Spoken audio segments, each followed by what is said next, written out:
在贵州惠水的大山里，我们发现一户人家居住在山巅的凹槽地带。这个地形啊，非常的特别，几边呢全是被这样的小山和悬崖峭壁所包裹，形似一个山顶天坑，并且它的底部呢就像是一个鸡蛋的形状。这个地形啊，真是非常的奇特。咱们今天呢徒步进去看一看。朋友们，大家好，现在我在惠水的大山里啊。这个路呢是挖过毛公路的，但是它这个路上有一些地方特别的窄啊，我的车就开不过来。那么要从这里一直往前走，走到前方那个崖壁那边，然后再兜一圈啊，看着挺近啊。实际上呢，总的路程有3公里左右。从我停车的地方过来的话，这个湾槽里边呢也是一片荒凉，这所有的土地呢也都没有耕种了。这个湾槽过去应该是有2、3栋的房子，但是呢也都是废弃的啊。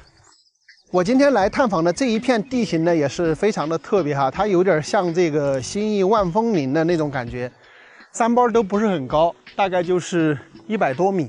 然后呢，一个山包接着一个山包的，它山包之间呢就形成了那种坑荡，或者说一种峡槽。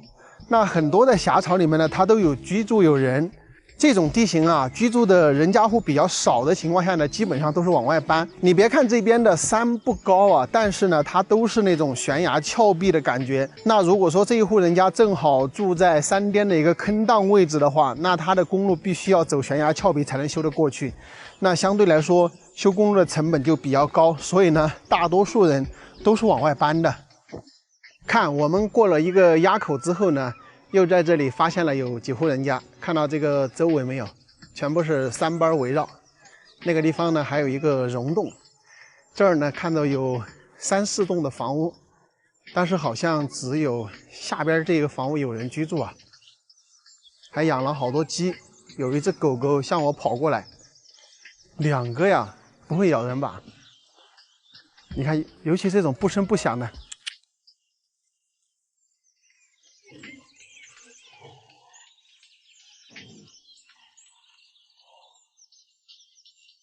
你看，这挡住我去了，不要过来！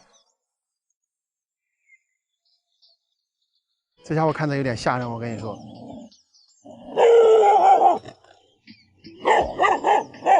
你看他那个嘴巴，就像要咬人。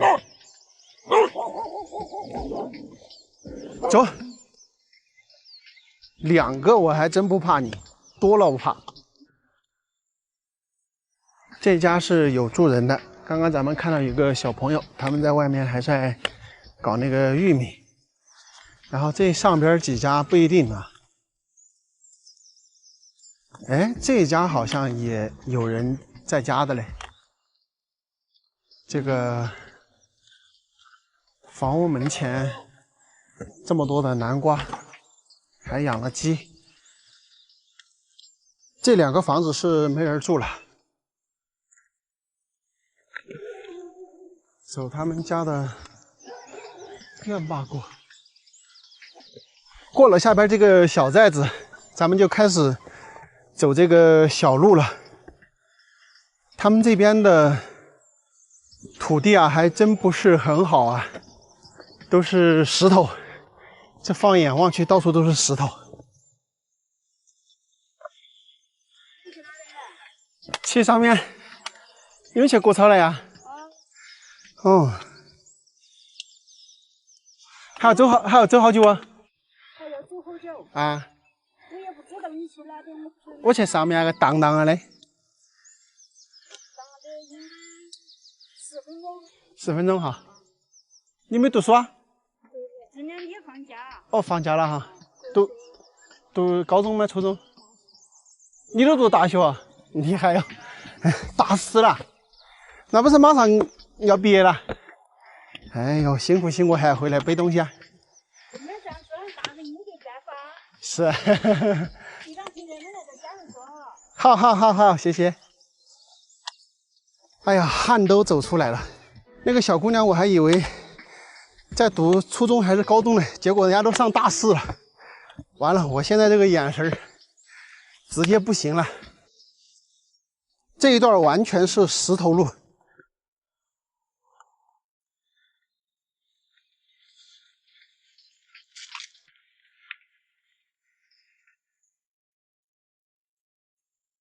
还要在森林中穿梭一大段。这里有一个弯槽上去，这个弯槽里边的也有2栋房屋，但是这栋呢没有居住人，上边一栋有居住人啊，那些土地都有耕种。咱们要来的呢是这边啊，很快就可以看到这一户人家的庐山真面目了。怎么感觉还要往下走啊？我以为是整个平的呢。这里放有很多奇形怪状的这个树根，这树根要放在城市里也能挣钱的啊，挺漂亮的。然后这里看到没有，有个洞穴啊，那里筑有一道石墙，有水管拉出来，我估计那里面是存水的啊。这好多包粽子的那个粽子叶，这要是离城区近的话，端午的时候是吧，可以采这个叶子去卖啊。咱们在这里给大家看一下哈，已经听到鸭子叫、狗叫声了。然后这里有3栋房屋啊，这边呢估计是刘兰猪圈。这里的地形非常的奇特哈，看看这个后边的山有100多米高，而且呢都是特别陡的这种悬崖峭壁。那我呢是从这个山口过来的，这里呢就是活脱脱的一个山顶天坑的感觉，整个四周呢你是没有办法发现这里的，除了咱们无人机空中的视角啊，你不走到这里的话，你根本看不到这里会有人居住。后山呢就像一个金钟一样的，对吧？然后他们居住的房屋呢就是在这个金钟下边。你们觉得这个地形怎么样啊？我觉得非常不错哈。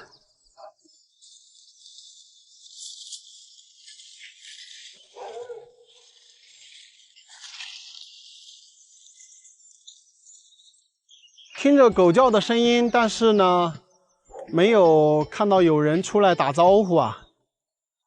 我估计是不是又不在家呀？那有些衣服挂在外边的，居住是肯定有人住的啊。因为呢，这个今年种的水稻都刚收。这一块田也是天坑里面最低的位置。你们说，整个周围都是山围住的，这个地方呢最低洼，一旦涨水的时候呢，这里会不会被淹？你们说一说。我估计主人是不在家的啊，只不过呢，咱们也是上来这里参观一下。这些房子呢都是2列的，我们可以看到这栋房子是整体的，那个房子呢拆掉了1间，包括这一栋房屋呢也是有拆掉1间啊。那边呢是厢房，还有刘兰猪圈，这个呢也是刘兰猪圈啊。狗狗是拴在这里的，那主人是不在家的啊。咱们看到这个门上锁了，然后居住的人是居住在这里的，养了一些鸭子、鸡，然后养的有牛吧。这个呢是以前存水的水缸，这一个也是，你看到2口水缸，就证明这里怎么说，就以前是2家人啊。这个地方都是一个宰基地，没有人在家呢，咱也了解不到啥东西啊，只能带大家看一看了。我拍视频啊，不是每期都有看点，为什么呢？有时候你走了几公里走到人家家里，结果呢没人在家，你也不可能在那等，对吧？你不知道人家何时归，你不知道人家出门了呢还是在山上干活，你在那等着就是不确定的。有时候一等一锅大白水，所以呢，一般来说，我到了目的地看到没有人在，可能会喊几声。如果房屋周边都没人的话，那咱们只能放弃往回走。这个地方啊，我估计以前有4、5家人左右啊，现在呢，可能只有1个老人留在这里。这个地形是非常的特别的，周围呢全是这种悬崖峭壁的高山所阻隔。这个湾槽里边的土地啊并不多，可能有10-20亩吧。但是这些山的外面有一些峡槽呢，也是有土地的，但是没有人居住，估计呢也是他们这里人的土地啊。所以啊，在以前的时候，这个生活肯定是无忧的。回到咱们刚才的话题啊，你们觉得坑底最低洼的那块田，在下大暴雨的时候会不会被淹？咱们今天的视频呢就到这里，下期再见，拜拜。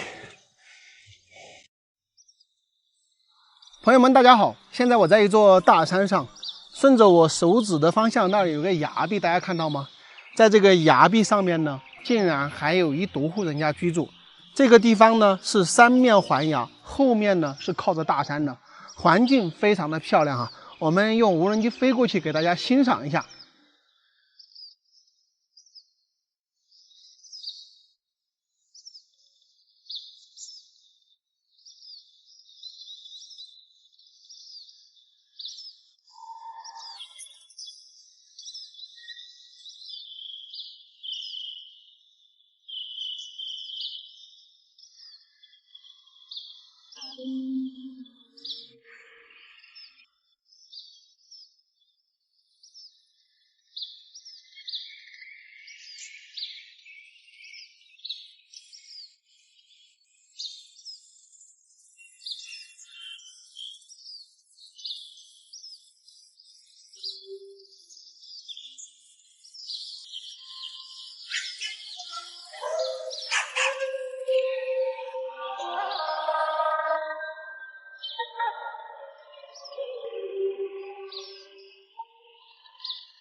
大家好，现在我在绥阳县的大山里，看到我身后没有？群山环绕，非常的漂亮。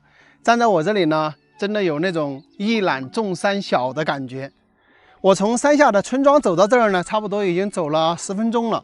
然后从我右手边这里上去呢，有一个大平坝。听山下的村民讲啊，上边竟然还居住有一户人家。咱们今天呢，就上去探访一下。电线呢是从这里拉上去的，这边呢是以前挖了一条毛路，只不过现在呢都是杂草丛生啊。我们上去感受一下住在山巅是一种什么样的感觉。大家可以看一看站在山上我的眼睛看到的风景啊，非常的漂亮。我现在差不多快到山巅了。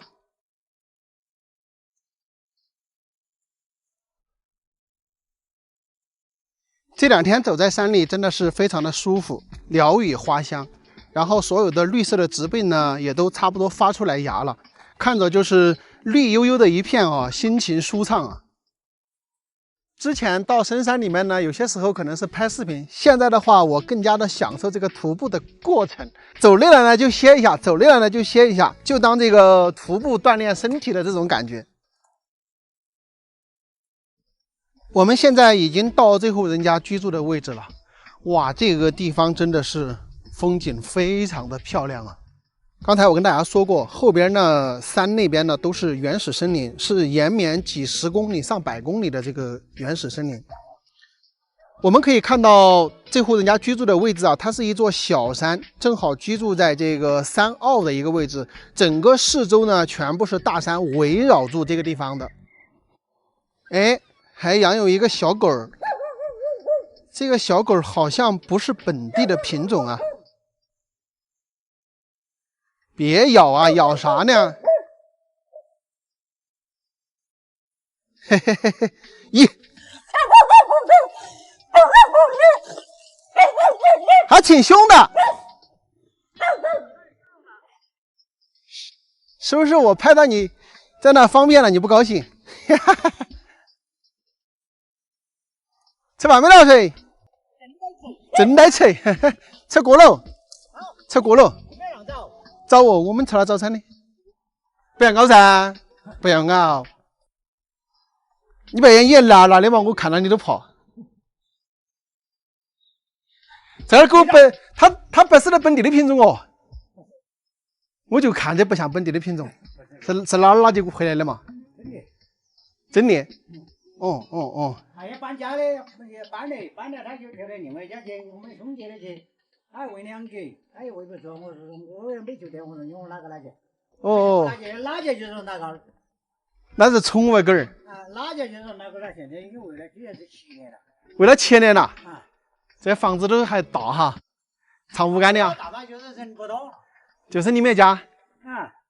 这一个山全部是你们的吗？我们的占大部分。那边还有个狗狗才少几家人哈。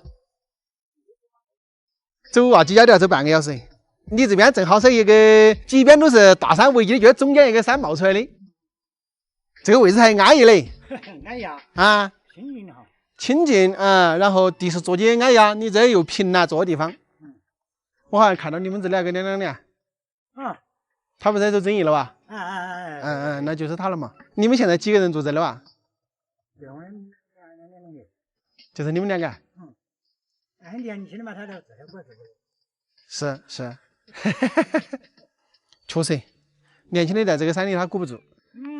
只有你们这一代人呢，在这里搞习惯的。不要，一点都不要，我吃了的。干饿了。我才吃了就走爬起上来，不用管我。你哪里吃的嘛？就是许阳过的那个镇上，叫啷个镇？啷个呀？对，毛腰镇吃的，你不管我。你们是啷个关系啊？舅哥。我们家里面买的。哦。带来耍吗？是。耍。带来耍哈。你们这边姓啷个？你们在这边住了好多年了？小时候就是住的，88年的。88年了。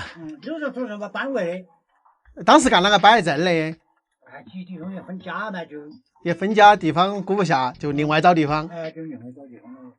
咦，找到这儿来，带到这片山还要得。那你家的山那些不都有几百亩哦？差不多哈。差不多。现在年轻的在屋头他又顾不住。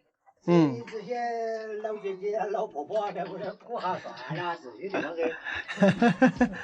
你们年纪应该都不大呀，60。你看到吗？60左右呗。今年是70。今年是70了。咦，这个山里面身体好呀，还在干那么多土地。都不爱干。不爱干的哈。喂的有养生了，行不得？喂的是干的。喂猪嘛就为了过年咯。搞生活。你应该70几了吧？长2年。你看他长了哈。我感觉那个看见他好像长你了啊。一家有几个呢？2个都出嫁了哈。出嫁了，我才这边这里不能的。在整一这个。在医院这个是二姑娘。大姑娘就在外地的啊。大姑娘在那里，在许阳动物园，结婚了在3年了。动物园买了房子。现在在外面打工。现在就是2个人住2个人吃，有空的时候找他们耍哈，没空懒得去的。对。是吧？自由自在的安逸玩的。就是今年这没去啊，现在些大的。之前还去带个娃儿是吧？要带噻，带高级直接的高级的啊。这一代整一代。直接的整一代啊。二姑娘嘛就是原来是我们做喽。二姑娘是跟到你们做。老二姑娘又整了个好工作嘞，她读的啷个专业呢？她读的卫校啊。读的卫校。黄杨上了5、6年。已经上了5、6年了。黄杨都上了5、6年，这个整体只剩2、3年。医院都是铁饭碗。是嘛？你要说我简单的，那我这工作他都找不成的。所以你要打电话，完了我把我转的人，转不到。他我提前回来。你们大部分的咋都要打电话来，老二不转了，我转来。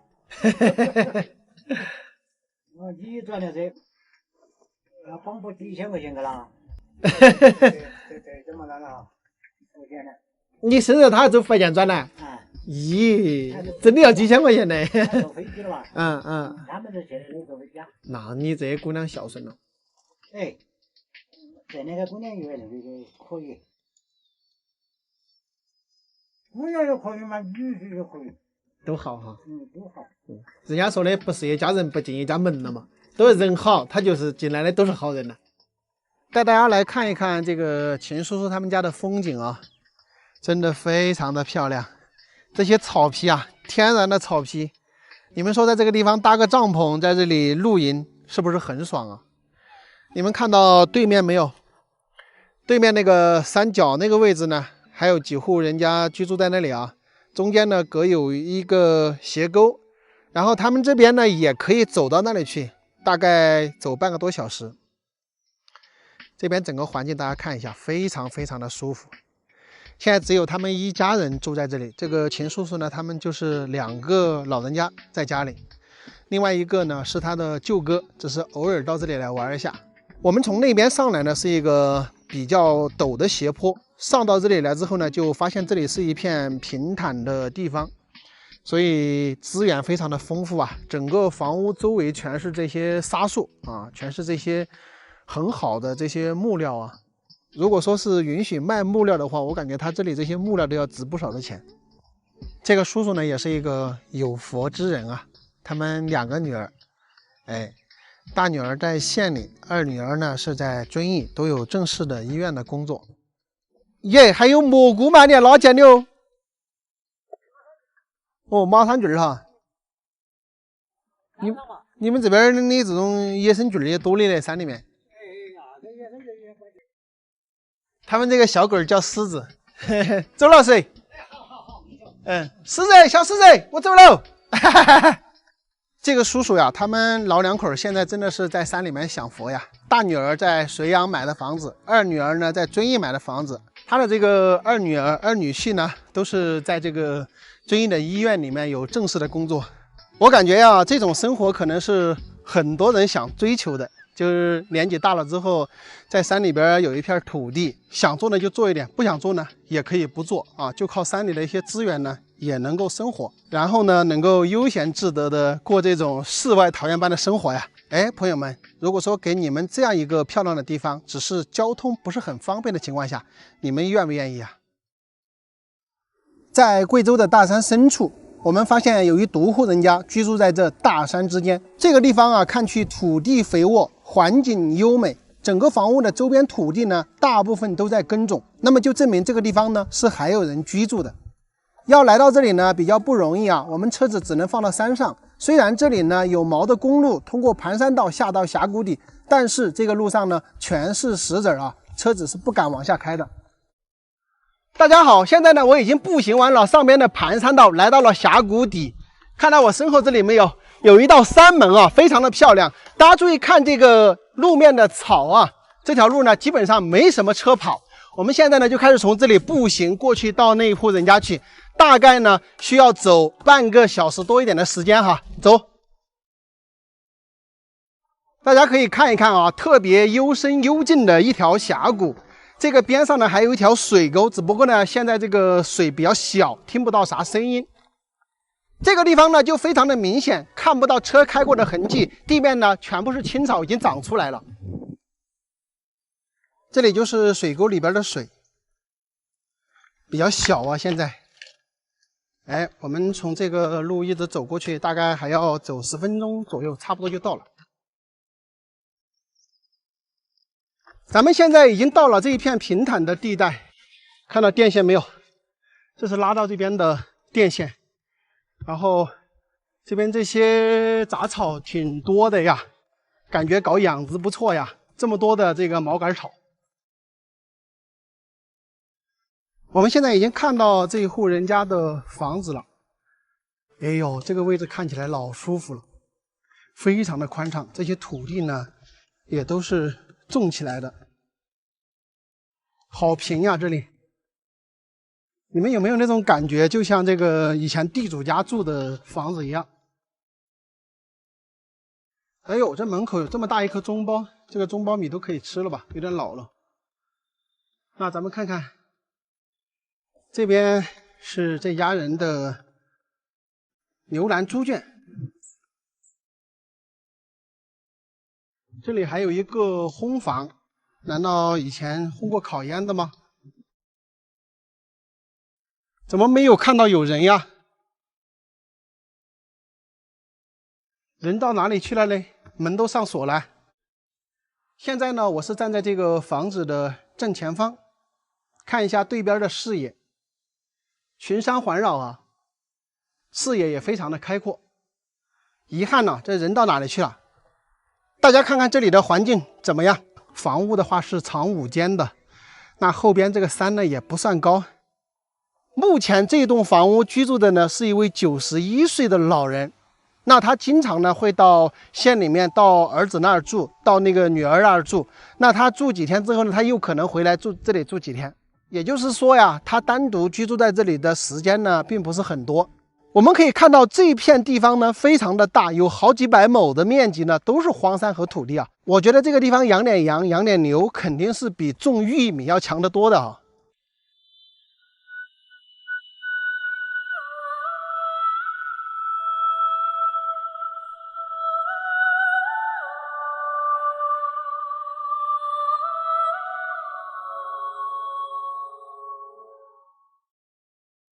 朋友们，大家好！现在我在遵义绥阳县的大路朝乡，开车路过这里啊，发现这里有一个小组呢，好像已经像一个荒芜的村庄一样，很多房屋呢都已经没人居住了。我们进里边去看一下。这个地方的硬化公路呢是通到外边的，然后从这里有个毛路上来，这个路呢也修得非常的陡，下雨的时候啊，这个水流也比较大。然后这个小组呢，就是居住在这里边的一个山脚。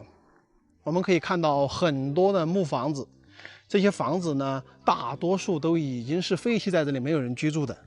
那这里还有一条毛路呢，是一直往上修的，不知道山上还有没有人居住啊？那我们就从这里走进来，这里边看一下。可以看到这一栋房屋呢，也是属于这个丢弃的状态，包括这边有一些吊脚楼。这个吊脚楼，我个人比较喜欢啊。躺在这个上边可以看到山外的风景，那这个村主的风景也是非常的好看啊。后边呢是高山，对吧？这边呢有很多的沙树林，但这个村子呢就是隐匿在这个峡槽之中一样哈。你在外边你根本看不到这里边。那他们这个村庄是什么原因呢？就全部都不在这里住了呢？我也没太搞明白啊。哎，老娘，哎呀，吃饭没到？我吃了嘞，这够不咬人吧？这边的房子为啥都全部烂的呀？在外面买。所以说这里这一片房子都没得人住了。没得，而且就要不要回家人嘛？你也是一个楼头啊？我嘛，我那底下。哦，就是底下栋楼房是你家小建的，然后这里就是你一个人在这儿。可惜了，这些房子全部都烂的哈。这个老人家说呀，这些房子全部都没人住了，你们看看，多可惜啊！以前建这个房子的时候也是费了不少的功夫。这个吊脚楼房屋非常不错啊，它是2层的。我们看到院坝呢，都全部是长满了杂草。这边有些老物件，风车，这个大家认识吧？就我们农村的一些黄豆啊、稻谷啊、玉米啊等等，收回来的时候有很多的这个灰尘、渣子，或者说细小的那种要淘汰的，那么就用这个啊，这个风车放在里面，就用这个来转。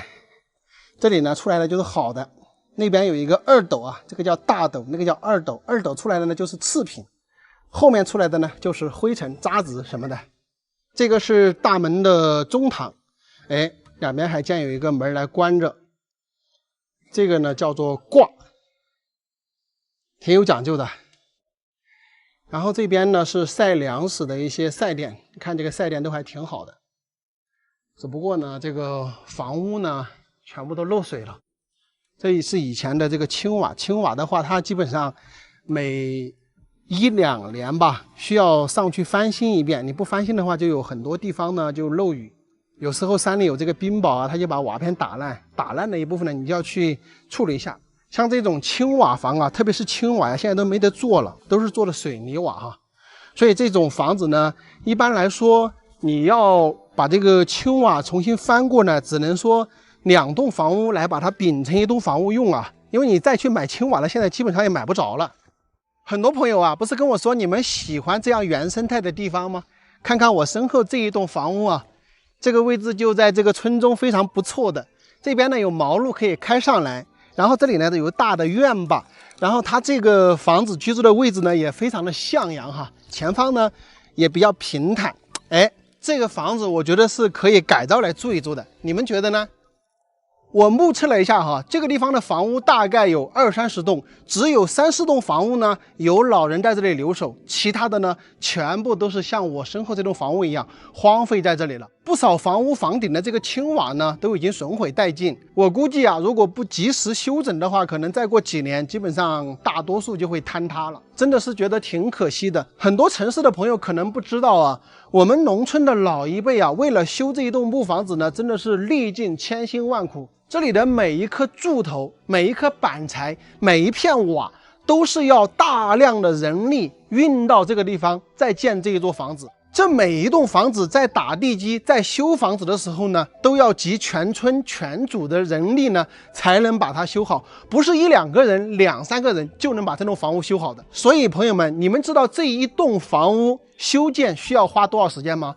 大多数需要花3年以上的时间才能修好一栋房屋。所以说农村修的一栋木房子啊，真的不是用钱来衡量的，因为这里面掺杂了老一辈太多的心血在里边。所以啊，每当看到这么漂亮的房屋慢慢的就损毁在大山里呢，还真的是有诸多的感慨。但是这些现实状况呢，也是很无奈。时代在向前发展，确实是非常多像这样的村庄呢，都在农村慢慢的消失，因为年轻人已经离开了家乡，工作、生活、交际，甚至小孩子的上学都在城里边，要回也回不来了。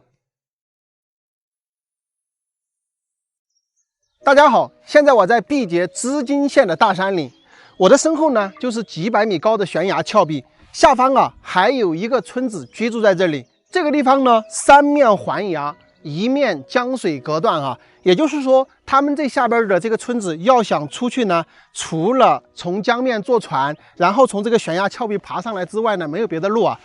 我现在所在的位置呢是属于毕节织金县，下边呢就是百里乌江画廊，然后对面呢就是黔西的地盘，也就是说这里呢属于2县交界的一个位置啊。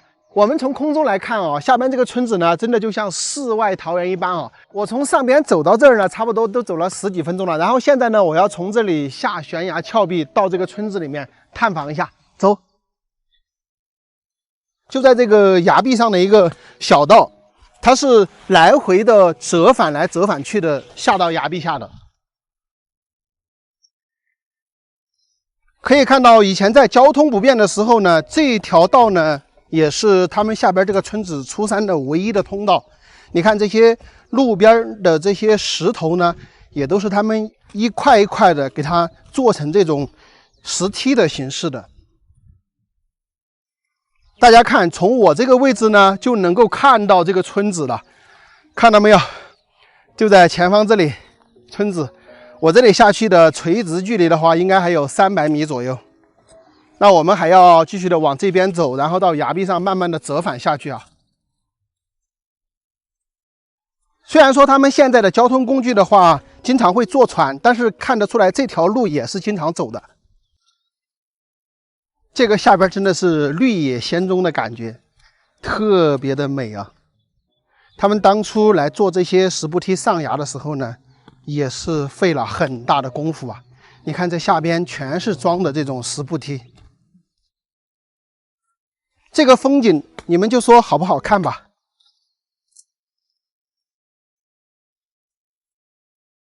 终于下来了，朋友们，已经看到他们的房子了，炊烟袅袅。哎呀，还有几百米就到了。我跟你们说，从上面走下来，我都差不多走了1个小时，不容易啊，汗都走出来了。这里就是乌江，这下边是他们的土地，然后马上就到村子里边了。看看这个下边啊，土地肥沃，地势平坦，但是后面呢全部是悬崖峭壁，包括他们用的电呢，也是从这个崖壁上拉下来的。这里呢是集中着一片房子。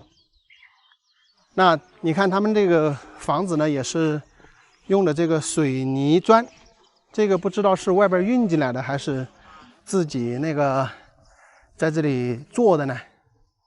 大概有好几家人哦，应该估计都有10家人。这上边人多，上来玩一下。找香友来了，吃饭没到？还没有啊？喝一杯，你们在干酒啊？干酒了啊！咦，大清早的来整酒啊？坐下，桌子呢？你们喝，我不喝酒。我不喝，真不喝。日头3月3的。3月3。是啊，农历3月3要杀鸡杀猪的。呀，那你们是大干了？大干了。今天是农历的3月3，他们几家人在那打火啊，然后在那里喝酒，在那里划拳。哎呀，我就不好拍了，我到这个江边去看一看。大家看到他们上面的房子呢，都是用水泥砖砌的，看到没有？这里就有砖。那他们这个水泥砖呢，是通过船只运到这个乌江的边上啊，然后从这里呢背上去的。我身后这里有几条小船呢，就是他们村民出行的一个工具。这个乌江的江面现在的宽度大概是100多米，然后这个深度呢也是100多米。以前呀，这个江边呢还住有10几户人家，也就是说，这个悬崖峭壁之下呢，总的住有38户人家。这个江水蓄出来之后呢，江边的人就搬走了。这个下边居住的呢，都是苗族同胞啊，祖祖辈辈在这里居住已经有100多年了。这边有个奶奶在吃饭，我们看看她听不听得懂我说话呀？养了好多的鸡仔。奶奶，你听得懂我说话吗？听不到。你一个人在家呀？年轻些4年，年轻些在家嘞。在家里哈。你坐，你坐，你坐，你坐，你不管我。那你坐坐。好。身体不太好。身体不好。哦。身体不好，哎呦。你们在这边住了好多年了吧？都来，我这来的40多年了。你都来这边40多年了。哦。以前家也有几家。以前只有几家。以前家有几家。哦。现在要出去都是坐船哈。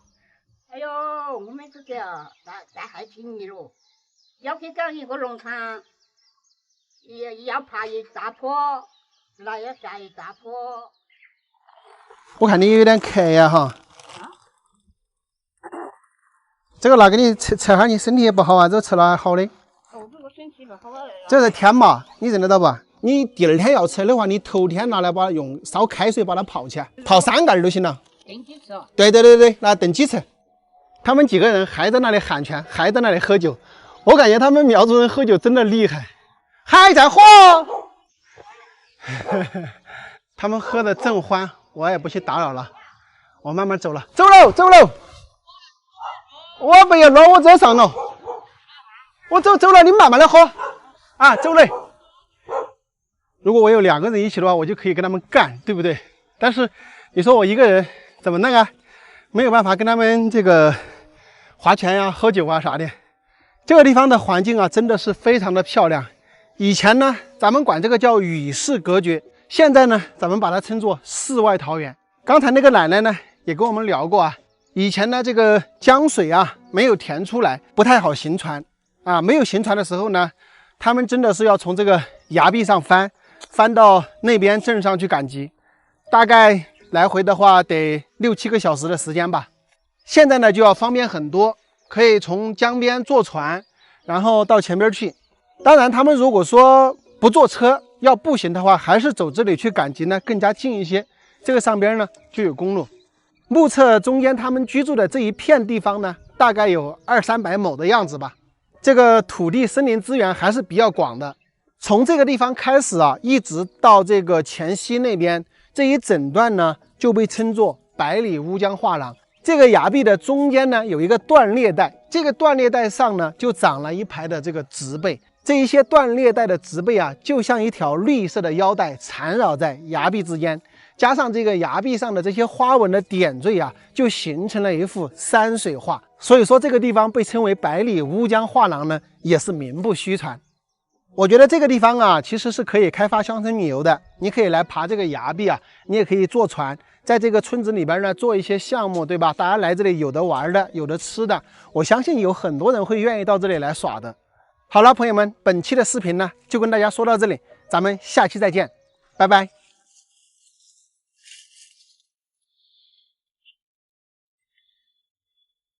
你们听说过鸡下蛋、鸭下蛋，听说过恐龙下蛋，但是你们有听说过一片崖壁可以产蛋的吗？在贵州三都水族自治县的骷髅寨，就有一片崖壁呢可以产蛋，就是我身后这片崖壁，每给30年呢就会从崖上产下一枚蛋滚下来。这到底是怎么一回事呢？咱们今天就来一起看一看。这里呢就是进入产蛋崖的一个大门。那看到这两边写的字没有？这个是他们水族自己的文字。这边呢是天公地母运寿崖吉蛋，这边呢是灵山水神乳绿野金秋，上边的横批呢是甲午端月云山雾景。你们是不是以为我认识这些水文？其实不是啊，它这个边上呢有对应的汉字。看到没有？这边挂了好多的这个红布啊，然后都是很多人到这里来祈福的。哇，这里看到没有？这么多的石蛋。我们来看一下这个石蛋的造型啊，也是各有不同啊。那看到这个石蛋上边呢，有一横一横的这种纹路啊，就类似于咱们这个古树的那个年轮一样的，好像一沉呢就是一岁这个感觉哈。可以看到这里呢就摆着几枚石蛋，这些石蛋呢都是从上边那一片崖壁掉落下来的。那么每一个石蛋呢都有这种不同的这个纹路，这个真的像一颗蛋，尤其是像这一颗，大家看看边上有很多的这个龟裂纹啊，就像是古代的大鸟生下的蛋，然后成为了化石的这种感觉。怪不得呀，有人说这个蛋呢像恐龙蛋。看到前边那个地方没有？这些地方呢也摆了有10来枚、数十枚的小蛋啊，上边也有。然后这里边呢也有很多的这种石蛋。那一片崖壁呢，上边那一片崖壁呢正在孕育一些石蛋，看到有些石蛋呢好像很快就要掉落下来的这种感觉。这个石蛋呢大概是每给30年呢就会往下掉落一枚，就是从上边那个崖壁上掉下来，直到现在呢都被称为世界未解之谜啊。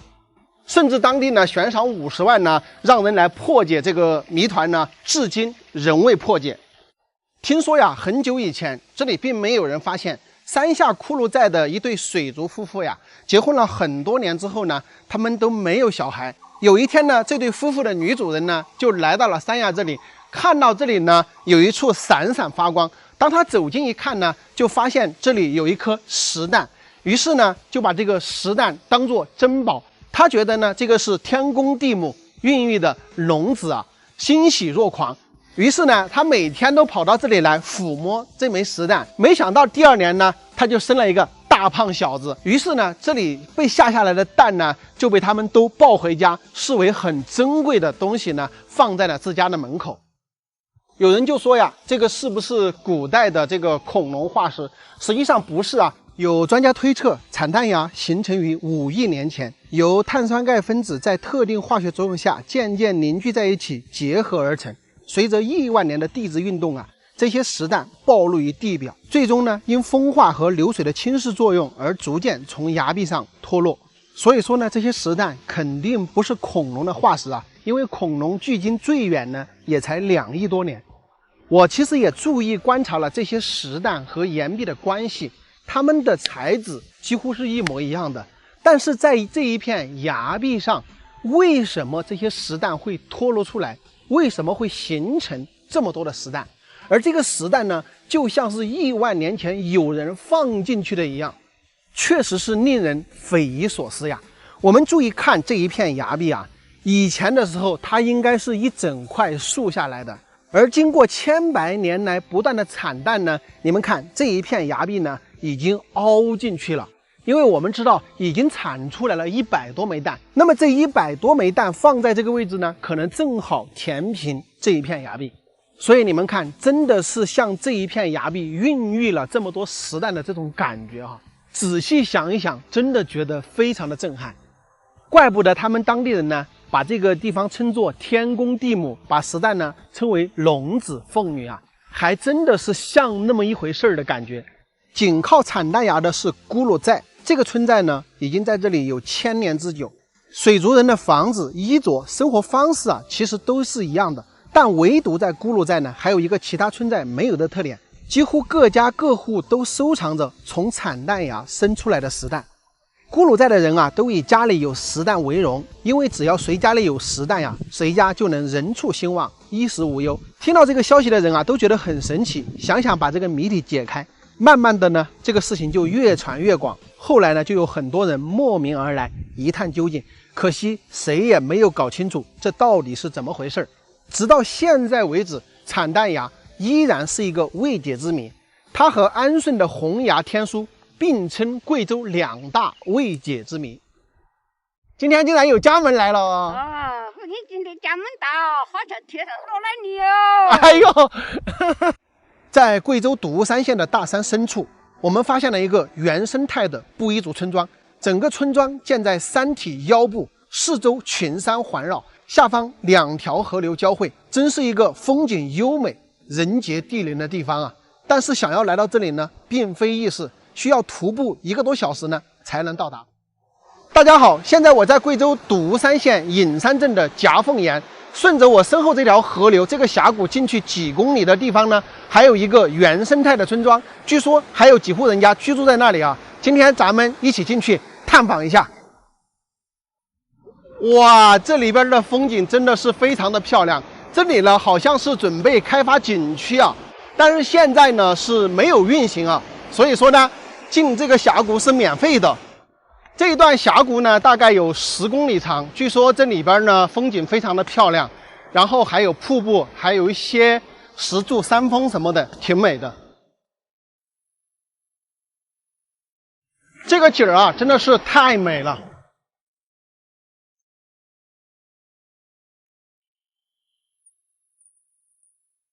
哎呀，走了个把小时了，挺累的，坐这儿歇一下。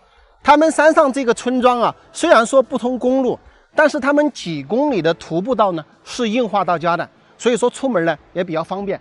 年轻人呢甚至可以从这条路来回的骑摩托车。这里边的植被啊非常的丰富，这些沙树呢也特别的粗壮，看看都这么粗。像这种沙树的话，拿来筑木房子的中柱的话都已经大了啊，要不了这么大。现在我们已经到这个村里了，他们这里种了好多的茶树。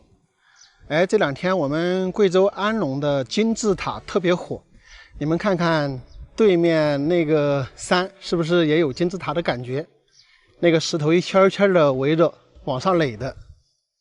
这家是进村的第1户人家，他们这边呢还密密麻麻的好多户人家嘞。下边应该是牛栏猪圈啊，然后上边呢是住人的。这里风景真的是太好了，大家看看，整个这几户人家就是群山环绕的同时呢，然后视野又非常的开阔，就是隐匿在这个大山中的一片世外桃源啊，真的非常的漂亮。你看这里几排房子，然后呢门前还有水田，这里呢刚撒下去的这个秧苗哈。哎，叔，你在做啥？在秧。育苗吧？是。育苗哈。对，先插了大了一堆。啊，先放在这里面，等它大了之后，再切来摘。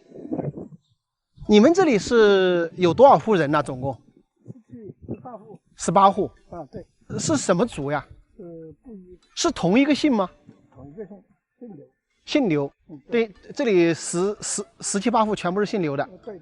哦，我们来看看，这个叔跟我们说，这里是布依族的村寨，他们的建筑全部是2层半的，这房子建得挺漂亮啊。吃饭了没有？是？没有，还早呢。还早呢。嗯。哦。你一个人在家呀？对。哦。旅游啊？旅游，对，走上来玩一下。就你一个？一个人呢，走了好久才走上来。你们这边的房子都是这种哈，都是2层多的。下边1层是不住人的。下面不住，人住在中间。人住在中间。上面是做洋气的。你们这个寨子有多少年历史了？好像100多年了吧。100多年了。这以前老祖先怎么会想着跑在这里边来哦？其他的大地方，在那个地方站不住了，就往这个山里面跑。现在呢，这个年轻人呢都不在家喽。不在家。年轻人最年轻的就是他。最年轻的就是他。你在家干嘛？采茶。家家户户种茶吗？你们这边？好，茶叶是主业，这边就叫毛尖是吧？哦，每家的土地多不多？坐一下再走吧。好，好，坐一下。哎，这房间里面大哟。停电了？对。你们这里还好，有10几家人嘛，人还挺热闹的耶。 60了吧，他们搞工作了，小孩出去读书了，现在只有北户只有1个，是2个人守家了。总的就20来个。哎，总是20个，一共60多个。去年的时候，我在江苏啊。去年你也在江苏？对，就是我妈妈就是90多岁了，也回去找看她了，91。91去采茶去了。就是他从小就在这里吗？从小在这里的。那个时候应该没有这么多家人。2户。 那你们这里一半都是他的下边吧？应该。嗯，对对对对。我就说，就是2户人，然后就发展成17、18户。主要地方也多，这里边这些所有地方应该都是你们的哈。整个都沙县，沙林最可的就是我们这个城，这个是我小土。我们坐在这里，说我们在做小台湾。你们这儿确实不错呀。环境也好，然后土地资源、山林资源也丰富，是吧？对对，沙那个不得了，那多了。嗯，因为你们是10姊妹，哎，对对对，7兄弟，哎哎，3姐妹，哎对，哇，那不得了啊！你想，他们等于2个老人那时候要养10个孩子啊？哎对，10个人现在都还在吗？全部在。哇，你们这个家庭发迹的不得了啊！ 那个奶奶在哪儿采茶呀？我想去看看。我带你去看看吧。去看看那个奶奶。说你的话，以前也是在外面打工哈。我也在去了9年。在外边9年，现在呢就是年龄大一点了，然后就回家来了。也67、8了，也该退休了。现在到赶上要就以前去赶集的话，要走4个半小时。以前的话不走下边，是翻山过去赶集，那是不得了。这个奶奶91岁了，她还走这个路去采茶。你要城里面的老人，他走这个路都不行了。嗯，你们这水源还不缺哦，这半山腰都有水。哎，对对对，山上有水。他们下雨天。 下雨天还大哈，对啊，这全部是茶。现在已经能采了，就是没人采，请人来采呗。别人也在采哈。78岁了，妈妈还在采茶。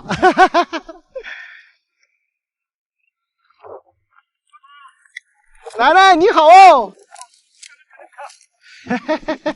这个奶奶91岁了，你还听得到我说话呀？这么远都，那你耳朵很好哦。咦，看你还精神的很呢。你每天都在这里采茶吗？每天来采茶。我听这个书说，你那时候带他们10个小孩啊。10个嘞。对呀，10个，那么厉害呢。好苦哦！那时候确实是苦，但是现在就好了呀。现在好不他们老了的嘛。我看你还不老呢。这老了，叔叔不行了。解放来我得15岁，解放来的那天，我打花鼓、扭秧歌。打花鼓、扭秧歌。哦。那你也会跳舞喽？会呀。会呀。奶奶那时候的经历也挺。你是年轻的时候就在这里哈？那个时候只有2户人家吗？啊，那时候只有2户人家，我的婆在平塘那地方。你的婆家在平塘？嗯。哦，你来到这点水这么的底气啊，叔叔啊，对不起呀。哎，你说哪个？我有水的。你们这里称呼是称呼叔叔吗？你们来我们就喊你们做叔叔。就是一个打招呼，一句打招呼的意思。那称呼老人也这么称呼吗？老太。叫老太。老太太。老太太。你哪里来，叔叔？我是从这个遵义来的。革命老区啊。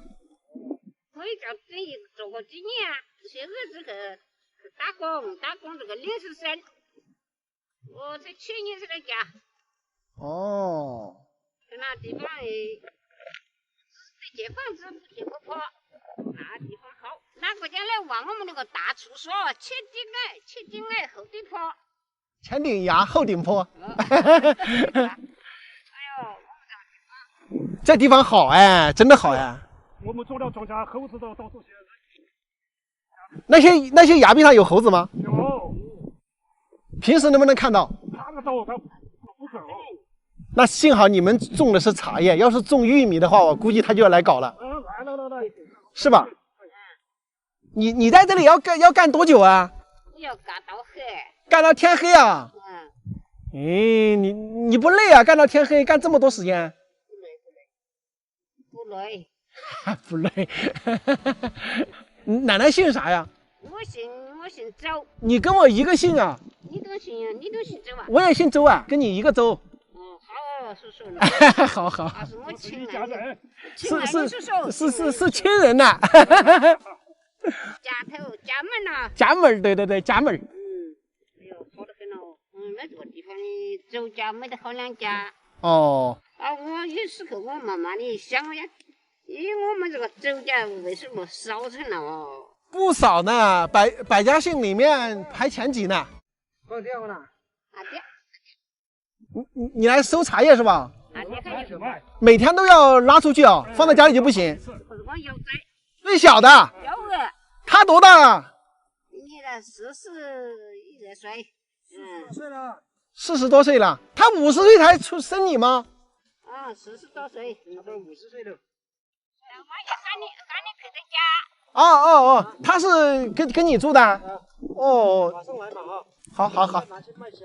好，你先拿去卖。你一天可以采好多茶叶哦？一天采得2斤3斤重哦。2斤3斤。这个卖多少钱1斤啊？你香烟的很哦。香烟的很。今年这个起初刚才卖60卖到44，刚才到你看10几块喽。哎呦，叔叔你在遵义那地方来了？遵义，对。今天。哎呦，切不腻，挖不腻哟，不腻鸡蛋滚楼梯哟。我自己的家门道。今天竟然有家门来了啊！不腻今天家门道，好像贴上好来你哟。哎呦！你是不是嘛？那这你到闯我这个家门了。我们这个周家又没得周家，都啥有家。周家人多，只是你不晓得。我不晓得啊，我们那边上千个人的寨子都好多。我想我家，是吧？我们周家又少，周恩来，我们周家都有这个都有伟人哈。大伟人在这个的。周恩来嘛那。对。里面是的，想到这个周家人少。咦，人多得很。你没有到人多的地方。那你现在还去那个平塘那边吗？去啊，我的外家在平塘啊。啊，也经常去啊。你10几岁嫁过来的？那个还没嫁，老人带来这个地方，我2次关是我没到2次关就死了。有点冷啊，你要加衣服吗？不要感冒了。刮风了有点冷，奶奶把衣服穿上。你身体还好得很呢。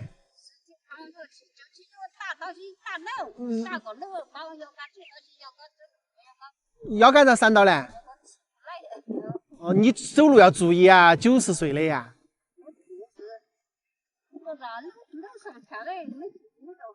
楼上下来没注意哈。哦。所以不我你说我的腰杆，你知道我腰杆嘛？健活嘛，嗯。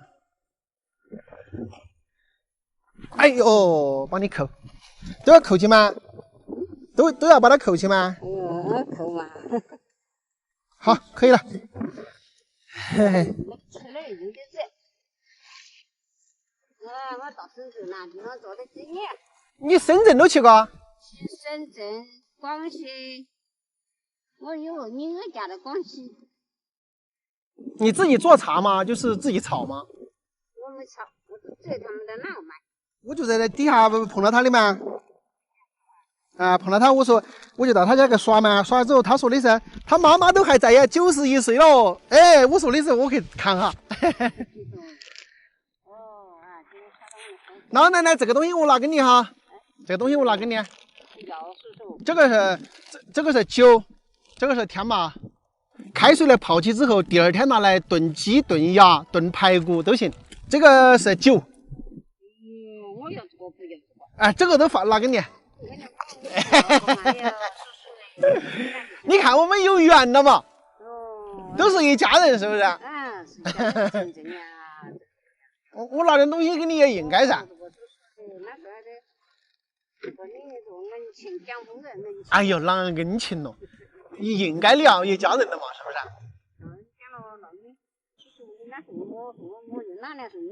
哎，你不用送我，那我先走了，奶奶，我先下去了。好，我先跟他。我知道了，你先忙你的，你先采你的茶。这个奶奶呀，已经91岁了，你看她的身体啊，真的是特别的硬朗，而且说起来呢，跟我还是家门。她挺有感慨的，就是他们这里姓周的人比较少嘛，所以很难能够遇得到家门。遇到一个姓周的，你看她就感觉把我当亲人一样的啊，特别善良、特别慈祥的一个奶奶哈。大家不要觉得他们居住在这个大山深处，因为这里资源比较丰富，每家每户呢都有茶叶可以卖。你像奶奶90岁了，在这里采茶叶，她一天还能挣100来块钱呢。再加上他们的山林土地也是非常多，所以说即使不离开这个地方呢，也能够做到生活富足。整个村寨建房子的位置大概900多米，是人类居住的黄金海拔呀。所以你们看，奶奶已经91岁高龄了，整个人的精神状态根本就不像90多岁的人。这个村寨呢，全部居住的都是布依族，而且这里有1半的人呢，都是91岁奶奶的后人。我听说过以前的老人呢，孩子都比较多，每家可能10个甚至10几个的，但是呢，所有人都能长大成人的这种概率是比较低的，真的是超级佩服这个奶奶。现在我已经下到河边了，朋友们，这个地方真的是太原生态了，不光是山上的布依族村寨有看点，这一条峡谷一路上来都是美景如画啊。大家好，现在我在黔东南的丹寨县，听说这边有一口打谷井啊，非常的神奇，只要人在井口一喊呢，里边就有水流出来，是不是特别的神奇？有朋友呢就在网上评论说，你这个呀肯定是有几个人在山那边轮流放水，你这边呢才喊得出来。这到底是真的有人放水，还是大自然的神奇现象呢？咱们今天就去一探究竟。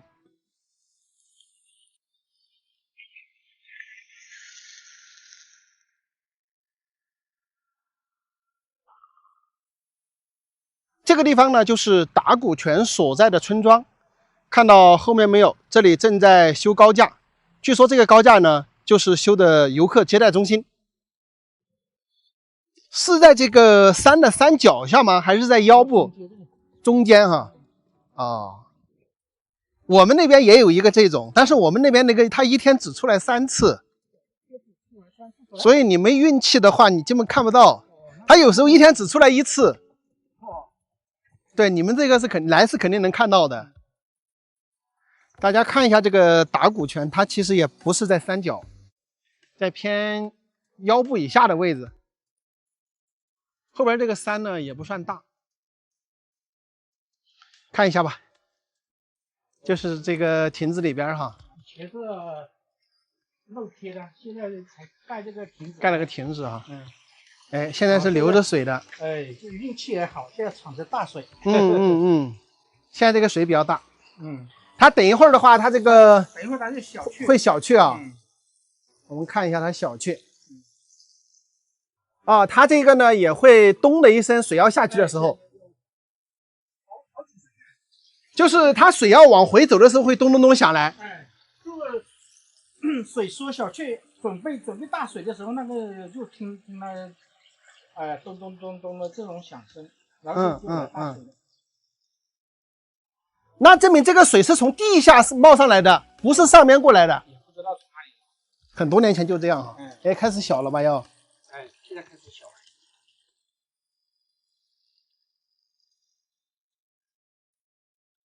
已经有声音了。哦。咚咚咚。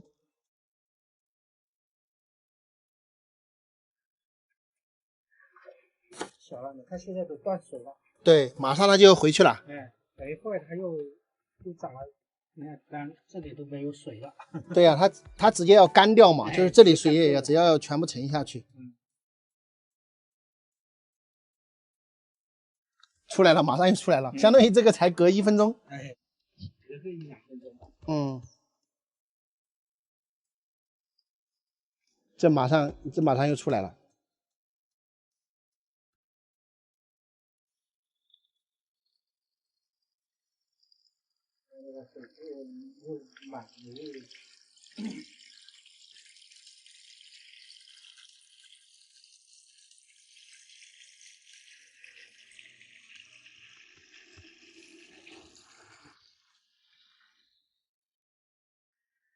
其实这个就是间歇性出水啊，根本不需要喊。天然的，那也就是说来玩了嘛，就就是来玩喊一下，喊一下，就喊一下打鼓泉出来了就喊一下嘛。对。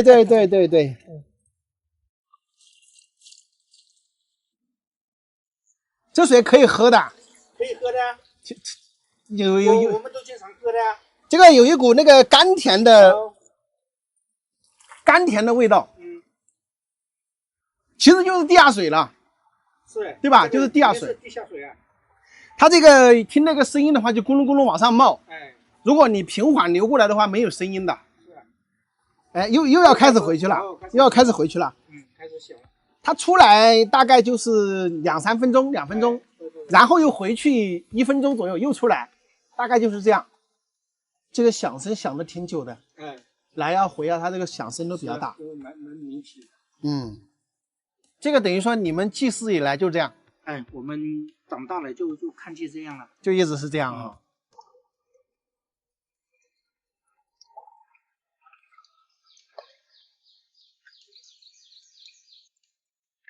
这里边竟然还有虾。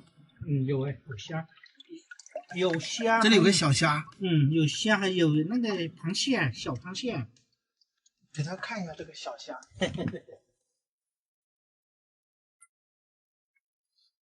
可能钻石头缝去了。这里看到没有？这里有个，还不止一个，你看啊，多了，蛮多个的。这里边还有小虾。有小虾。小螃蟹也有，但是现在它可能冷了，它躲了。那大家看看这个水，确实是非常的清澈。我在这里一会儿来了3个轮回了。哎，来这里蹲的久了，有诚意啊，它来的大一点。大得多。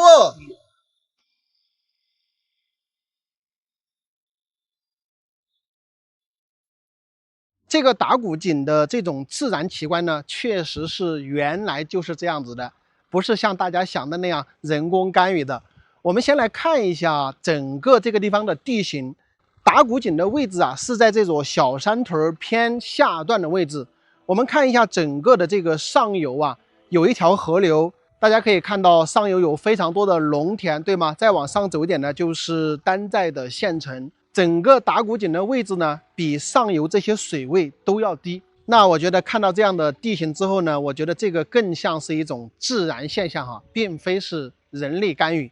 但是呢，我和很多的朋友啊，也有这样的疑问，如果说是从上游流过来的水的话，基本上就不太听到有响声，对吗？但是呢，我们在这个打鼓井的这个泉眼这里啊，大家也听到了，就是这种声音呢，它是水流往下回流的声音，它要上来的时候呢，也是往上冒的这种声音。所以这里边的水啊，它不见得是上游的河水，可能是地下暗河的水往上涌。那么这种自然现象呢，确实像很多朋友们说的，好像有人在开关放水一样的，它可能真的是这么回事啊，只不过呢，它是自然现象。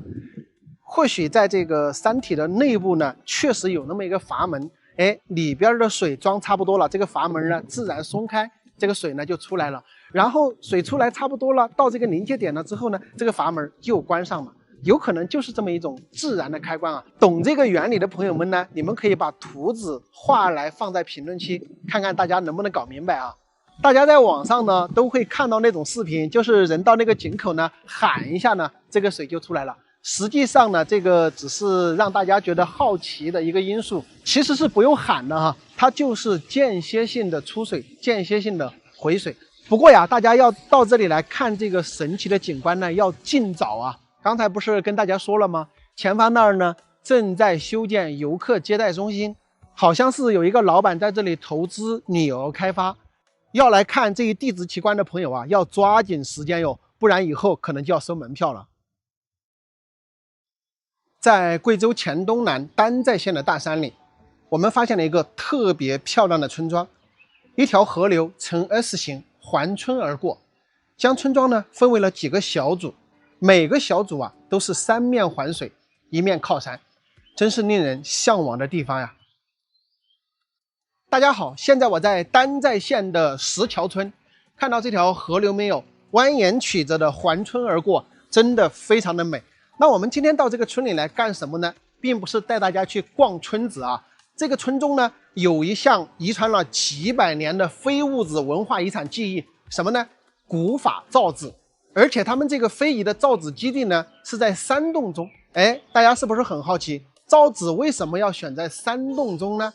而这里流传了几百年的造纸工艺到底有何独特之处呢？怀着诸多的好奇和疑问呀，咱们今天就去山洞中一探究竟。现在我们已经来到了这个穿洞的位置啊，这里有路牌，里边呢还有一个天生桥，我们可以进去看一下。这边呢就是一个穿洞，这里呢还立了好多的标牌，包括这个教学的实践基地啊之类的。好像没造纸嘞。我们先来看一下这个纸张，这挺漂亮的哈，看去呢栩栩如生。这个书说呢，这里现在没有造纸，在另外一个地方。大家看看这个里边哦，非常的漂亮，一条暗河从这里边流出来，特别的美啊，特别壮观。上边呢还有很多的石笋。那么他们的古法造纸呢，这里就是工作区啊，这里一个山洞的洞口。那现在呢，很有可能是在别的地方去造去了。这里呢也不是仪器啊，这里可能也在造。因为这边大家可以看到，还有好多的工具都在这里的。我们进去看了一下哈，穿洞这儿现在暂时没有造纸，别的地方有在造，我们去找这个造纸的地方去。这个寨子里边好像有人造纸，咱们去看看。那写有一个纸字，我估计他们家在造纸啊。这边这个怎么感觉像民宿啊？外边那么多空调。哦，这边就在造纸。啊？看一下吗？啊，可以看。这是属于小型的造纸是吧？啊，对。你们是学生吗？啊，对，学生。就实习的。啊，对。你们这个有完整的工序吗？就是这里的话。有啊。可以讲解一下吗？小吴，你跟他说一下，我们去抬这个桌子。去抬啥呀？抬桌子。需不需要帮忙？哦。一般我们就是先采构树皮嘛，然后这就是裁好的构树皮。啊。因为它可以晒干了以后，这些构树皮是可以长时间放的。然后你要用的话，你就拿一些，然后在这个锅里面去。这边是已经煮好的，然后。啊，这里是煮好的，就是用那个干构树皮，第一步就在这里面煮是吧？也不一定是用干构树皮，它晒干是因为好存储。经常有人来研学嘛，你不可能一有人来你再上山去砍，所以一般都会这些构树皮都是应该是买的。煮的时候会放一些什么草木灰漂，草木灰就是里面有碳嘛，吸附，然后它就会变干净变白，然后弄好以后就会打成纸浆。它打好以后，打碎了以后，然后再加一点那个药水，就是因为纸浆嘛，它打好就像棉絮一样，像棉花一样，是一团一团的。对，把它那个驱散开，然后就会加那个药水，那个药水一般都是那种芦荟啊、仙人掌这类都可以，大概就成这个质量，然后就可以操作了。哦，你拿这个就是小的这种。对，小的这个可以下。弄好。啊，这里呢就是你们学生搁这儿研学用的。人少的时候就是这个小一点。啊，这里边都已经有了是吧？对，就是那个。这样弄出来晒干就是纸了。是的，但是我们一般来研学，他要马上带着嘛，然后就会用那个机器。这些就是你们自己弄的吗？那这个颜色是怎么上去的呀？是那个大漆你们把那个大漆再弄在水里面，让它自然的流动。你感觉图案已经不错啦，可以了，你就可以把纸覆盖上去，然后拉出来就是这个样子。等于每一张都完全不一样的。对，每一张都是不同的。这个卖吗？多少钱一张？一张都40。那这个主要是他们买去是干嘛的呀？他们买的是画是280。哦，就是主要买画。对。这就好了。这就好了。这做废的，不用管它。这废的。废的。你这些都做废了吗？这些？这是好的，这废的。这个是废的。啊，这个是你刚才外面那个模具是吧？对，就是那个12星期的模具。你这种写字的话就不行吧？写字，这我觉得主要是用来装饰的。主要装饰哈。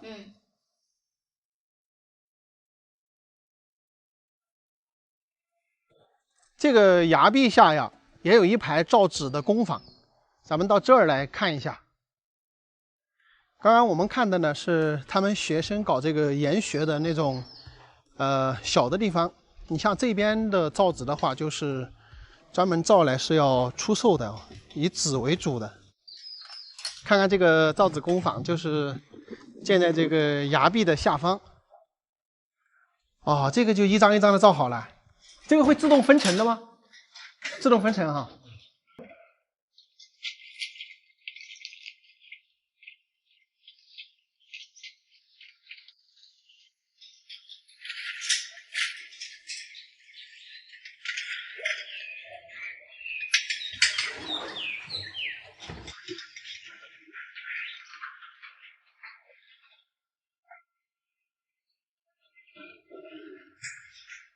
这个可以，我得亏算啊，这亏去。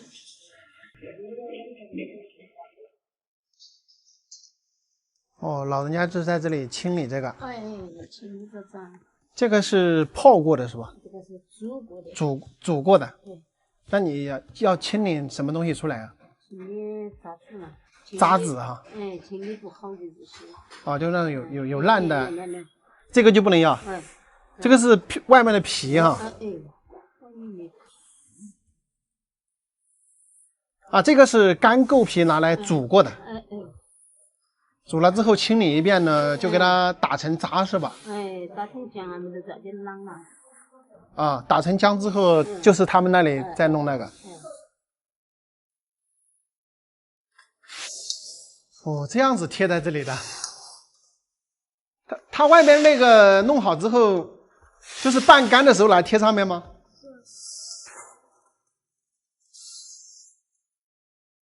像这种纸的话，拿去卖大概多少钱一张？几块钱一张？它主要拿来做什么呀？这个纸，写字吗？2条流水线，就是专门拿来烤纸的。那么他们这个从那边池子里面把那个纸弄出来之后呢，就稍微干一下呢，然后一叠呢就放在这里，然后一张一张的撕来贴在这一块加热板上，然后呢再烧火把这里弄干呢，这个整个工序呢就算完成。那烘干好的皮纸呢就在这里一扎一扎的。像这里的话，就是正儿八经的造纸的一个工厂。那么石桥村造纸呢，已经有几百年的历史啊，所以呢，你看这个古法的造纸工艺呢，直到今天呢，都还在传承。现在呢，是被国家列为非物质文化遗产的这么一个技艺。我们虽然看到他们的步骤并不复杂，就是用干的构树皮或者湿的构树皮煮熟之后呢，然后再进行挑选，再进行捶打之后呢，放在水里面进行溶解，然后来做纸出来。看起来没有多大的工序，但是其中任何一个细小的细节呢，都可能导致这个纸的品质呢出现较大的问题。所以说呢，这个操作的因素啊，对纸张最终的品质呢影响是非常大的。所以我们可以看到，这里在这样弄纸出来的师傅呢，都是有几十年经验的师傅。我们特别欣慰的是，看到了现在的大学生呢，也在来从事这一项工作。可以说看到了2代人的这个传承啊，我们这些传统技艺呢，都在不断的延续，给保留下来。但这里呢，远远不止造这一种纸哈，据他们的记载的话，可以造10种不同类型的纸。所以说这个造纸技艺啊，是非常非常的精湛的。石桥村造的纸呢，还被国家图书馆、文物馆呢用来修复唐代啊、宋代啊、元代这些时候出土的文物古迹。国内外的一些知名画家、书法家呢，也会用这里的纸来写书法和画画，因为这里的纸写的书法呢，可以保存1000年不坏啊。大家有机会的话，也可以来到石桥村，感受一下这个传承了上千年的古法造纸工艺。在黔东南台江县的大山里，我们发现一个村庄坐落在半山之间，非常的漂亮。远远看去有上百栋的木质建筑，这些建筑呢错落有致，非常的美观。当我们把无人机飞近了一看，发现很多的房屋呢已没有人居住，整个村子呢看去有些萧条。我身后这里呢就是台江县的排略村，是在山腰上的一个村子。这是进村的主要路道。看这个路道上边呢，就感觉走的人相对比较少。有很多朋友啊，喜欢在我的视频下方评论，说这种住在偏山上段的村子会不会缺水？哎，你们看到这个水流，大概有感觉了吧？一般来说都是山高水高哈。这些房子大多都上锁的，你像这一栋房屋的话，也是废弃的。这个上方可以看到，这一片房屋呢都没人居住，看起来房子呢也是非常的陈旧啊，就是包括上面的瓦片呢也都没有进行翻新了。你看这些都挂着，就表示它外边有这个安全住房了。哎，这里还有狗叫呢。这一串房屋非常的大哈，过去呢有10来间，但是这个房子呢也都是废弃了。然后包括这个村里边的这些串户路呢，也是不太有人走啊，整个看去呢布满青苔啊，或者说很滑的这种感觉。大家可能想不到啊，这么大的村庄现在是几近荒废的一个状态。这个上面有没有人啊？咱们找个人了解问一下。哎呀，这个吊脚楼大家看看，让你们在这个上面睡觉，你们敢不敢？这正儿八经吊脚楼，就是几根柱子把这个边上给撑起来了。哎，吃饭了没有啊？喝酒啊？没有喝酒哦。没有喝酒啊？哎，到你家要喝酒。哎呦，你抓个鸡干嘛呀？这个说想跑到什么家去？好大一个寨子哈！啊，房子怎么好多都烂掉了？哎呀，这个说新房子，这个旧房子就不要了，这个都是外面搞新房子去了哈。那个到台江啊，到全部都在外面去建房子了哈。外面搞一下。过来，吃点饭。不吃，谢谢。来嘛，不吃不饿，酒也不能喝，开车呢。开车就喝一点嘛。开车喝一点那不行啊。来嘛。不用，谢谢。再坐着聊一会儿就行。这个上寨有多少户？上寨100户有吗？整个上寨有啊，有100多户啊。在家的。现在在家。都没有了，全部跑到外面去了。等于你这一片肯定也有几十户，但是就你们3、4家人了。以前这个村也挺热闹的。对呀。现在年轻人们都走了哈。是吧？年轻人就走了，这个我这老人我就不走了。你们这里每家每户的土地应该不多啊，一个人几分田哈？4分。一个人4分。4分到5分。那在家里种田种不了，那肯定得出去啊。4、5分地一个人的话，种不了多少粮食的。种不了啊。啊。最高要7、8百斤。那关键是养过3过去吃，那就不够吃啊。对。这干旱来又没有办法。这会又没有的。会干旱吗？也会干旱的。有啊，这干旱又是我们地方这干旱的这干旱最厉害啦！一干旱就没水。没水啊！现在还有这质量水，就来喝。现在都一点水都没有喝，都到这里挑一点来喝。他们这个山也不算厚啊。然后这个叔跟我讲的，这个水井呢，就是他们村里面的老水井，以前100多户人家都是在这个水井这里来挑水。这就是排略村上寨的他们的古井。那你们看看，这里还有2棵神树，他们还有挂红布，也是乞讨这个水源一直有的这个意识。那么在很久以前，没有通自来水的时候呢，这口古井呢也是养活了村里的几百口人。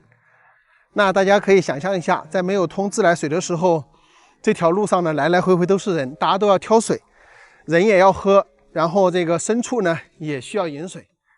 刚刚呢也跟这个村里的那个叔聊了一会儿啊，他们这里呢现在确实是人比较少，原先可能这个上寨就有100多户，然后现在大概就是10来户、20户吧，就大量的这个房屋呢是没有人居住的。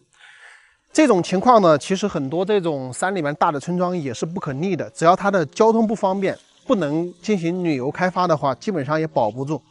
为什么呢？人口太多的情况下，田土只有这么多。那这个书也讲了，他们这里人均的田呀，大概就是4、5分地。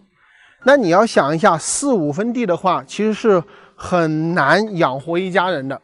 按现在的这个人口来算，一家人呢可能有5口、6口，但是呢只有2、3个人有土地，相当于说你1亩多地要种田来养活一家人的话是挺难的。所以现在就很多的年轻人他必须离开，他不离开这个地方也没办法，人太多，资源太少的情况下呢，就靠现有的这些土地资源的话，确实是很难养活这么多的人。你知道全世界最大的山体石门是哪里吗？它就是位于重庆奉节的汉奎门。很多人并没有看到过山门外是什么样子，今天就给大家飞出去看看外面的世界。汉夔门因与长江三峡自然景观夔门相似，因此得名汉夔门。两边高约600米的绝壁在两山之间形成了一道400多米宽的天然大石门，被地质界称为世界上最大的山门。汉夔门外有许多令人惊奇的地质奇观，穿过汉夔门后可以进入一条3公里长的迷宫河，河谷底两岸树木茂盛，四面被绝壁环绕，在河谷底很难分清方向，因而叫做迷宫河。在迷宫河里有一处奇特景象，半崖壁有一处飞泉，飞泉的下方有一处大约5亩面积的碧绿深潭，大约每隔10来年就会突然持续喷出数十米高的水柱，响声如雷，10里开外都能听见。当地人给它起了一个响亮的名字，叫做泡泉。据相关专家解释这是一种地下间隙泉涌现象。门外的山上有一处观景台，我认为这才是拍照打卡的绝佳地方。可惜很多人不知道，也不会来到这里。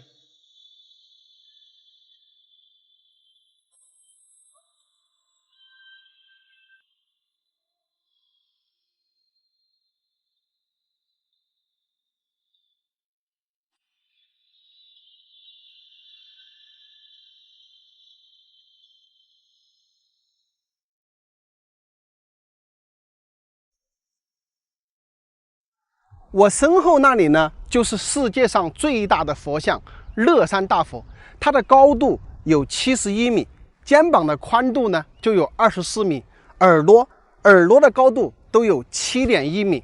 我们注意看，这尊大佛呢，它是坐着的，要是它站起来就更加的不可想象。乐山大佛已经守护乐山1300年，在那个年代有如此精湛的石刻技术，非常的了不起。那么乐山大佛又是如何建成的呢？我们看这里的地形，处在一个三江汇流之地，右边是岷江，前方呢是青衣江汇入大渡河，正对着崖壁冲过来汇入岷江。所以在唐朝的时候这里水流非常的湍急，又因三江汇流，暗流涌动，尤其到了雨季船毁人亡的事故时有发生。在凌云山上的凌云寺里，有一位从贵州来的云游僧人，叫海通禅师。每天看到这样的苦难，心中十分的不忍，于是他发愿说，我要在这里建造一尊全天下最大的弥勒佛像，旨在以佛的慈悲之心，平息江水狂躁，保一方百姓平安。为什么是弥勒佛呢？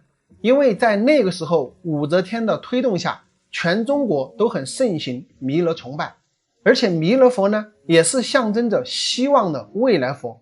然后海通开始四处筹集善款，3年之后呢，带回了一大笔钱财，但是也引起了贪官艾南德的垂涎，跑来跟海通禅师索要贿赂，当然是被严词拒绝了。海通禅师说双眼可挖，佛才难得。艾南德恼羞成怒说你把你的双眼挖出来给我看看。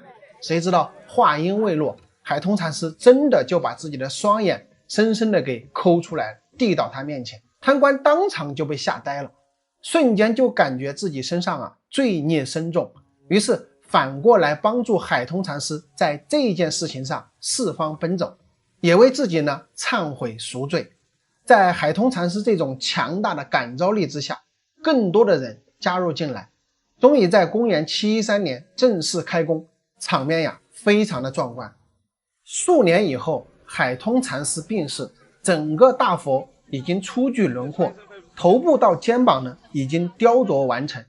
我们看到大佛头上1051个螺髻，其实呢就是单独用石头雕刻好以后再镶嵌上去的。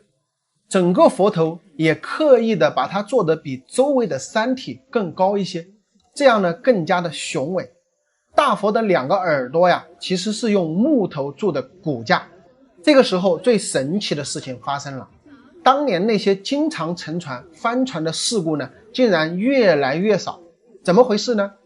其实这些正是人们的善举结出来的善果。因为这么大的一尊佛像，必定要在山体上开凿下大量的石头，这些石头沉入江中，慢慢的呢就把江底给填平了，自然就减缓了水流的速度。这也正是海通禅师的真正初心和智慧。后来啊，有一个叫张筹坚穷的剑南节度使来到这里，他是一个非常虔诚的信徒，拿出了自己的俸禄20万，然后又奏请朝廷调拨盐麻税款800万，继续把大夫的肩膀和膝盖呢做好。再后来张筹坚穷调任京师以后啊，工程又再度的停顿下来，这一停呢就停了长达40年之久。安史之乱使整个唐朝一直都很动荡，直到公元784年，有个叫韦皋的西川节度使来到这里。韦皋的母亲呢是一个非常虔诚的信徒，他本人也是，甚至于他家的鹦鹉都能念上几句佛经。于是韦皋拿出了2年的俸禄40余万，再加上朝廷的支持，一直把这个伟业呢继续下来，直到公元803年才大功告成。经历了整整90年的风风雨雨，大佛才正式修建完成。而大佛建成以后，一直就传言说里面藏有宝藏，1000多年来啊，不断的有人来此寻宝，大佛也被损毁严重。上世纪60年代才对整个大佛进行了全面的修整，而在1962年啊，真的在大佛身上找到了藏宝洞，可惜早已空空如也。佛是一座山，山是一尊佛。乐山大佛的建造是一个漫长而复杂的过程，涉及到古代工匠的智慧和当时社会的集体努力，更是中华民族智慧与精神的象征。它的前世今生都充满了丰富的文化内涵和深远的历史意义。